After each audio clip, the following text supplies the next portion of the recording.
conflicto, ok, bueno, resolvámoslo, sí. Ya, ok, ya, judío, griego, ya, ¿sabes qué va? Ustedes dedíquense a los judíos, yo me dedico a los que no son judíos. Listo, solucionar el problema y no sigamos perdiendo tiempo en conflictos entre nosotros, cuando hay mucha gente que está esperando escuchar la buena noticia. O sea, eso sigue siendo hasta el día de hoy, o debiera seguir la carta de navegación de nuestra iglesia. Entiendo que hay comunidades que sí lo hacen, entiendo que hay iniciativas eclesiales que sí buscan eso.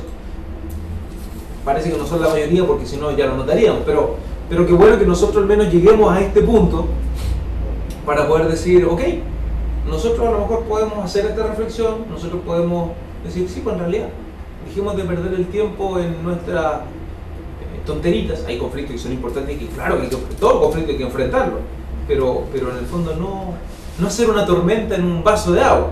Ya, lo solucionamos, perfecto, y ahora no nos desgastemos más en estas cosas y vamos a lo que nos interesa, que es evangelizar. Vamos a mostrar el rostro amoroso de Dios, vamos a contarle a la gente que están liberados de sus males, vamos a contarles que hay esperanza, vamos a contarles que la vida, a pesar de todo lo que estamos viendo, realmente tiene sentido y se puede vivir en felicidad.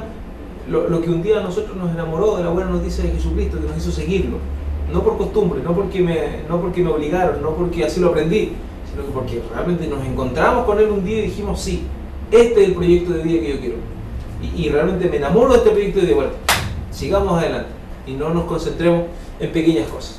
Eso, así muy someramente, porque comprenderán ustedes que son 9 capítulos, un poco más complejo ir paso a paso, pero igual vamos a ver algunos textos con respecto a estos dos grupos.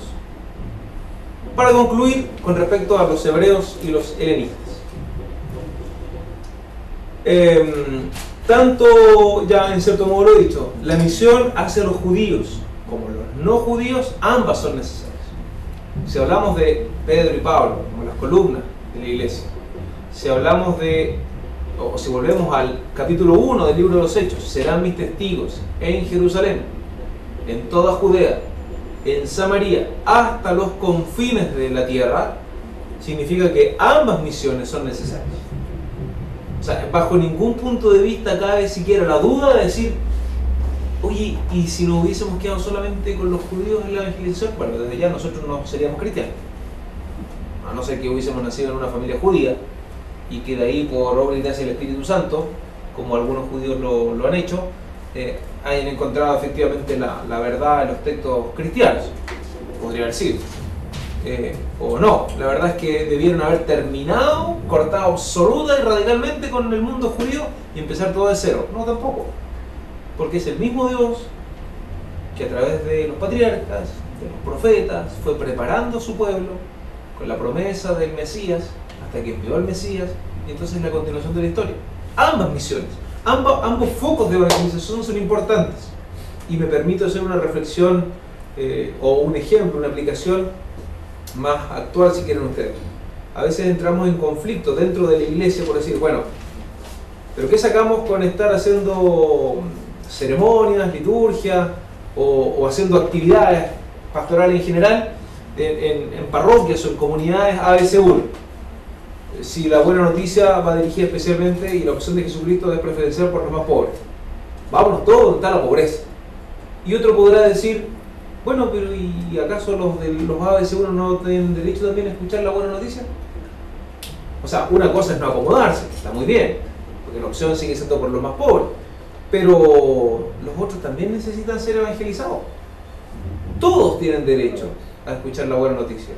Entonces, mientras uno a lo mejor, y ojalá sean los menos, porque se entiende que por recursos, por historia, en fin, lo que sea, pueden menos personal, podríamos decirlo así, puede dedicarse a ellos, la mayoría a lo mejor vamos, porque hay más necesidad. Y no estamos hablando solo de pobreza, yo puse el ejemplo de pobreza o de riqueza material, pero esto es mucho más amplio.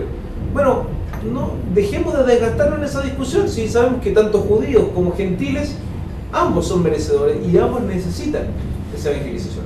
Los ricos, los pobres, los lindos, los feos, los hombres, las mujeres, los niños, los jóvenes, los viejos, todos.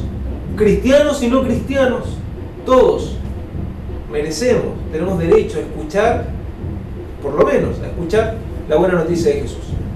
ambas misiones, y de aquí surgen también estas otras reflexiones que les hago yo, ambas están inspiradas por el Espíritu, el verdadero protagonista del libro de los Hechos, y los problemas que van surgiendo en estas misiones, en estas comunidades, obviamente es el Espíritu también el que va suscitando las soluciones, las respuestas. El Espíritu Santo y nosotros hemos decidido que de ahora en adelante nos dedicaremos a los gentiles, por ejemplo. Son textos potentes. Así como cuando Jesús decía, ¿y este quién se cree que perdona los pecados? Si solamente Dios perdona los pecados, ¿qué se ha creído este? Uno podría decirte, pues, ¿y este qué se cree? El Espíritu Santo, y nosotros hemos decidido, bueno, la convicción y la comunión que existe efectivamente con el Espíritu los hacen estar plenamente, vivir, estar en la certeza de que efectivamente es así. De que, oye, ¿será o no será?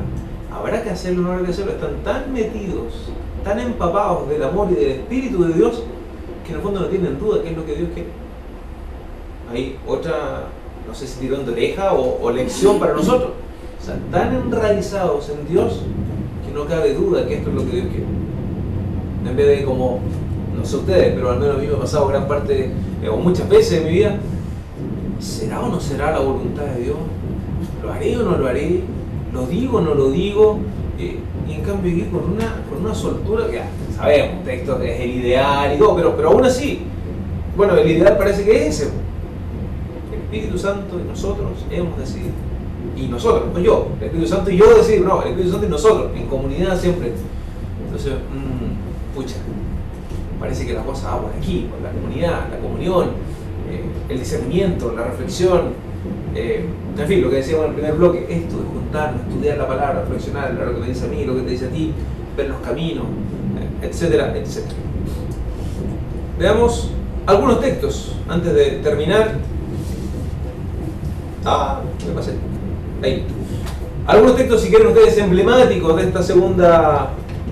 Algunos, no hay otros textos interesantes, pero que vamos a ver esto. Simplemente. Hechos 6, 1 al 7, los 7 servidores, los diáconos.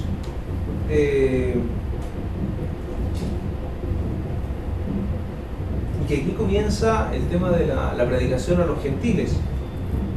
Los nombres de los 7 son todos nombres griegos. Eligieron a Esteban, hombre lleno de fe del Espíritu Santo, Felipe, Prócoro, Nicanor, Timón, Pármenas, Nicolás. Todos nombres de origen griego. Luego viene la historia de Esteban, que ahí está, Hechos 7, 1 al 2, que nos da, por así decirlo, el contexto del discurso de Esteban, y finalmente después ya la parte final de la historia desde el versículo 48. Muy similar, si no igual, calcada a la pasión de Jesús. Esteban, en definitiva, es la réplica de Jesús. ¿Cuál es en el fondo? ¿Y por qué una réplica? Porque si Jesús murió en la cruz perdonando a sus enemigos, obviamente el ideal cristiano es morir dando la vida por Jesús, perdonando también a los enemigos, a los que lo están matando. No murió igual que Jesús, no murió crucificado, murió lapidado por lapidación, pero el sentido es el mismo. Entonces, volvemos de nuevo. Ese es el ideal cristiano, es lo que queremos. Luego, en el capítulo 8, ¿sí? Perdón, no. Sí. Rodrigo. Lo que digo es que a lo mejor, o no, pero me gusta jugar con la... Sí, la probabilidad. Claro, podemos decir para Jesús que el Hijo de Dios, es más difícil pedir el perdón por los pecados de las personas que le están haciendo mal. Pero en Esteban vemos que siendo humano y no siendo el Hijo de Dios, se puede. Ajá. Entonces un ejemplo para nosotros. Claro. Perfecto, excelente. Efectivamente, bueno, me parece una manera más que válida, o sea, de hecho, tal vez va por ahí. Claro, porque Jesús sí, ya es un hombre, lo conocimos y todo, y es el ideal, obvio. Pero claro, es el Hijo de Dios. Cuando dice, si Jesús pudo, sí, tranquilo, porque Jesús era Hijo de Dios. O sea, Jesús no cometió pecado, estuvo sometido a la tentación, pero no cayó. Nosotros habitualmente sí caemos. Entonces ya, hay una distancia. Pero claro, con Esteban no. El ejemplo de Esteban es decir, no, se puede. Ahora, ¿cuál es la clave en Esteban?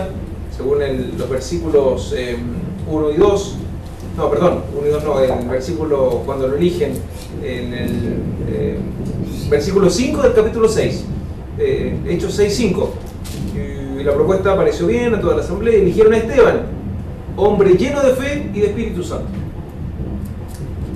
O sea, ¿es posible perdonar a los enemigos? Claro que es posible, siempre y cuando estemos llenos de fe y de Espíritu Santo. Podría ser una lectura así como muy simple.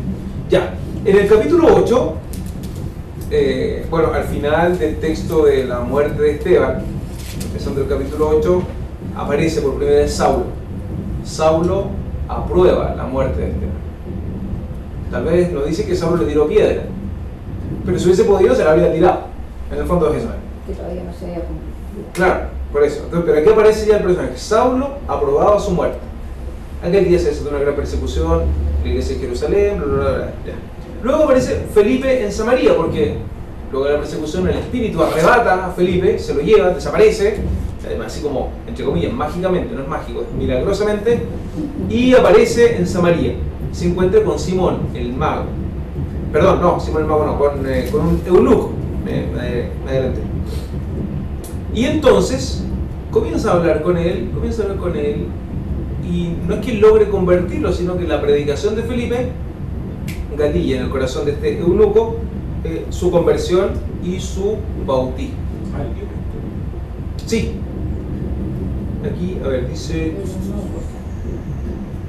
Sí, lo que pasa es que el eunuco podríamos decir que es como una suerte de una característica de él. Los eunucos son los que están en el servicio de la corte.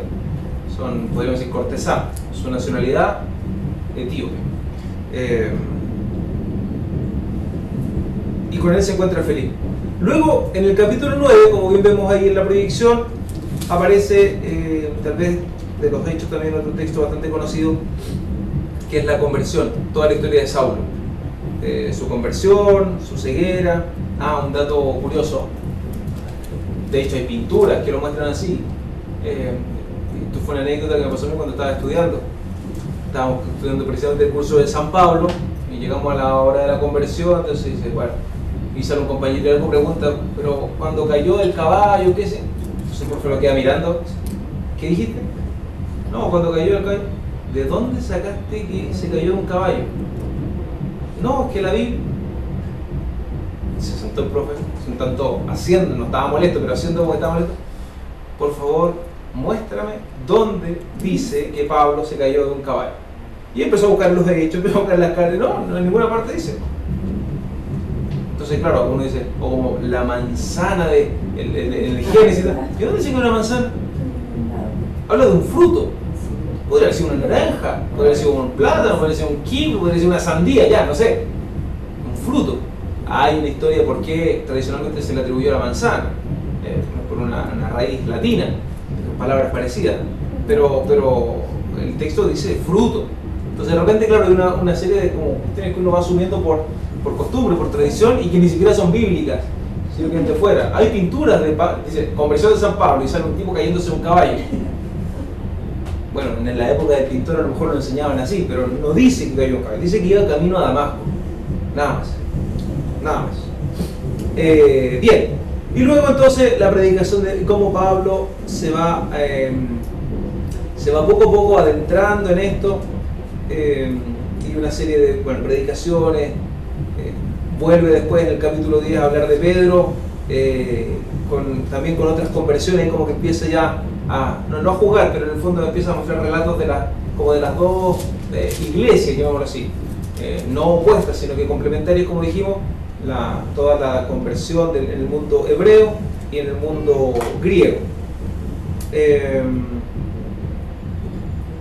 El bautismo de los primeros gentiles, que ojo, hablamos siempre, claro, de Pablo como el apóstol de los gentiles, pero el primero que tuvo la experiencia fue Pedro.